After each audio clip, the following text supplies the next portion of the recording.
പ്രിയമുള്ളവരെ, വിശുദ്ധ ബൈബിൾ ഉൽപ്പത്തി മുതൽ വെളിപാട് വരെ നമുക്കൊന്നിച്ച് ഒരു വട്ടമെങ്കിലും വായിച്ച് ധ്യാനിക്കുക എന്ന ഉദ്ദേശത്തോടു കൂടിയാണ് ഈ പോഡ്കാസ്റ്റ് ചെയ്യുന്നത്. ഈ ബൈബിൾ പാരായണത്തിന് നമ്മൾ ഉപയോഗിക്കുന്നത് POC മലയാളം ബൈബിളാണ്. ഓർക്കുക, നാം വചനം വായിക്കുമ്പോൾ ഈശോ വചനമായി നമ്മോടൊപ്പം ഉണ്ടായിരിക്കും. മുടക്കം കൂടാതെ വചനം വായിക്കുന്നത് ഒരു നിയോഗമായി നമുക്കെടുക്കാം. അതിനായി പരിശുദ്ധാത്മാവേ, ഞങ്ങളെ ശക്തിപ്പെടുത്തണമേ എന്ന് പ്രാർത്ഥിക്കാം. അതോടൊപ്പം വചനത്തിലെ വാഗ്ദാനങ്ങൾ ഞങ്ങളിലും ഞങ്ങളുടെ കുടുംബങ്ങളിലും നിറവേറണമേ എന്ന് പ്രാർത്ഥിച്ചുകൊണ്ട് നമുക്ക് ആരംഭിക്കാം. ഇന്ന് നമ്മൾ വായിച്ച് ധ്യാനിക്കുക എസ്തേറിന്റെ പുസ്തകം 2-ാം അധ്യായമാണ്. എസ്തേറിന് രാജ്ഞീപദം. കോപം ശമിച്ചപ്പോൾ അഹസ്വേരോസ് രാജാവ് വാഷ്തിയെയും അവളുടെ പ്രവൃത്തിയെയും അവൾക്കെതിരെ പുറപ്പെടുവിച്ച കൽപ്പനയെയും ഓർത്തു. രാജാവിനെ സേവിച്ചിരുന്ന ഭൃത്യന്മാർ പറഞ്ഞു, സൗന്ദര്യമുള്ള യുവകന്യകമാരെ രാജാവിന് വേണ്ടി അന്വേഷിക്കട്ടെ. രാജ്യത്തെ സകല പ്രവിശ്യകളിലും രാജാവ് സേവകന്മാരെ നിയമിച്ചാലും അവർ സ്ത്രീകളുടെ ചുമതല വഹിക്കുന്നവനും രാജാവിന്റെ ഷണ്ഡനുമായ ഹെഗായിയുടെ നേതൃത്വത്തിൽ തലസ്ഥാനമായ സൂസായിലെ അന്തപുരത്തിൽ സൗന്ദര്യമുള്ള സകല യുവകന്യകമാരെയും കൊണ്ടുവരട്ടെ. അവർക്ക് വേണ്ട ലേപന വസ്തുക്കളും കൊടുക്കട്ടെ. രാജാവിന് ഇഷ്ടപ്പെടുന്ന കന്യക വാഷ്തിക്ക് പകരം രാജ്ഞിയാകട്ടെ. ഇത് രാജാവിന് ഇഷ്ടപ്പെട്ടു. അവൻ അങ്ങനെ ചെയ്തു. തലസ്ഥാനമായ സൂസായിൽ മൊർദെക്കായി എന്ന ഒരു യഹൂദൻ ഉണ്ടായിരുന്നു. അവൻ ബെഞ്ചമിൻ ഗോത്രജനായ കിഷിന്റെ മകൻ ഷിമേയിയുടെ മകനായ ജായീറിന്റെ മകനായിരുന്നു. ബാബിലോൺ രാജാവായ നബുക്കദ്നേസർ യൂദാ രാജാവായ യെക്കോണിയായോടൊപ്പം ജെറൂസലേമിൽ നിന്ന് തടവുകാരായി കൊണ്ടുപോയവരുടെ കൂട്ടത്തിൽ അവനും ഉൾപ്പെട്ടിരുന്നു. അവൻ തന്റെ പിതൃ സഹോദരന്റെ മകളായ ഹദാസായെ എസ്തേറിനെ വളർത്തിയിരുന്നു. അവൾക്ക് അപ്പനും അമ്മയും ഇല്ലായിരുന്നു. ആ യുവതി രൂപവതിയും സുമുഖിയും ആയിരുന്നു. മാതാപിതാക്കൾ മരിച്ച അവളെ മൊർദെക്കായി സ്വന്തം മകളായി സ്വീകരിച്ചു. രാജാവ് വിളംബരം ചെയ്ത കൽപ്പനയനുസരിച്ച് തലസ്ഥാനമായ സൂസായിൽ കൊണ്ടുവന്ന് സ്ത്രീകളുടെ ചുമതല വഹിക്കുന്ന ഹെഗായിയെ ഏൽപ്പിച്ച അനേകം കന്യകമാരുടെ കൂട്ടത്തിൽ എസ്തേറും ഉണ്ടായിരുന്നു.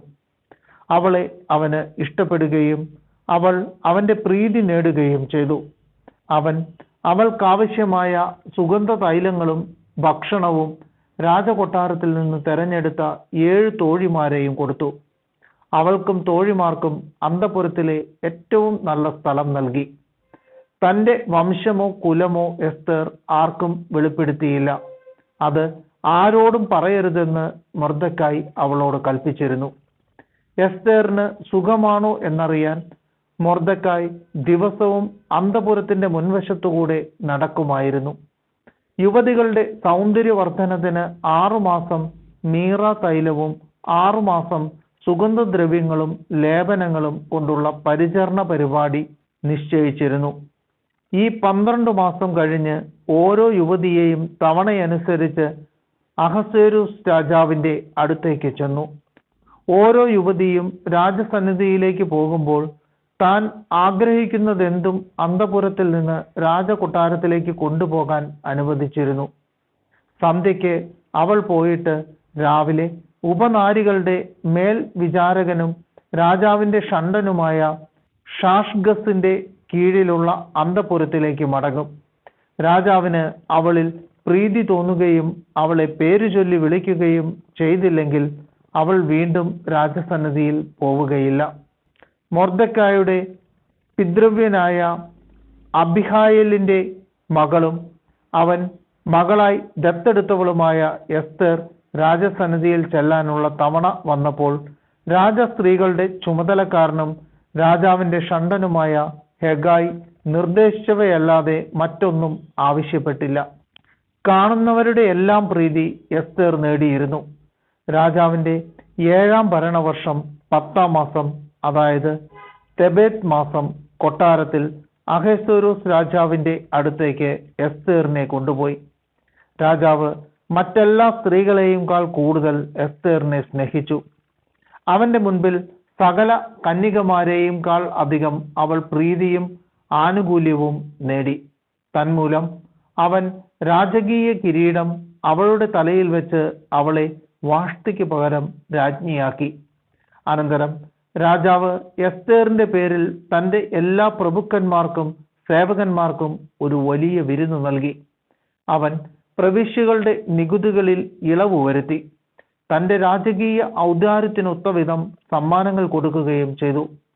രണ്ടാം പ്രാവശ്യം കന്യകമാരെ വിളിച്ചു കൂട്ടിയപ്പോൾ മൊർദെഖായി കൊട്ടാരവാതിൽക്കൽ ഇരിക്കുകയായിരുന്നു. എസ്തേർ ആകട്ടെ മൊർദെഖായി കൽപ്പിച്ചതനുസരിച്ച് തന്റെ വംശമോ കുലമോ വെളിപ്പെടുത്തിയിരുന്നില്ല. മൊർദെഖായി തന്നെ വളർത്തിയ കാലത്തെന്ന പോലെ തന്നെ ഇപ്പോഴും എസ്തേർ അവനെ അനുസരിച്ചിരുന്നു. ആ നാളുകളിൽ മൊർദെഖായി കൊട്ടാരവാതിൽക്കൽ ഇരിക്കുമ്പോൾ വാതിൽ കാവൽക്കാരും രാജാവിന്റെ ഷണ്ഡന്മാരുമായ ബിഗ്താനും തേരെഷും കോപം പൂണ്ട് അഹസ്വേരോസ് രാജാവിനെ വധിക്കാൻ ആലോചിച്ചു. ഇക്കാര്യം മൊർദെഖായി അറിയുകയും അവൻ അത് എസ്തേർ രാജ്ഞിയോട് പറയുകയും ചെയ്തു. എസ്തേർ അത് മൊർദെഖായിക്ക് വേണ്ടി രാജാവിനെ അറിയിച്ചു. അന്വേഷിച്ചപ്പോൾ അത് ശരിയാണെന്ന് കണ്ടു. ആ രണ്ടുപേരും കഴിവിലേറ്റപ്പെട്ടു. രാജസാന്നിധ്യത്തിൽ ഇത് ദിനവൃത്താന്ത പുസ്തകത്തിൽ രേഖപ്പെടുത്തി.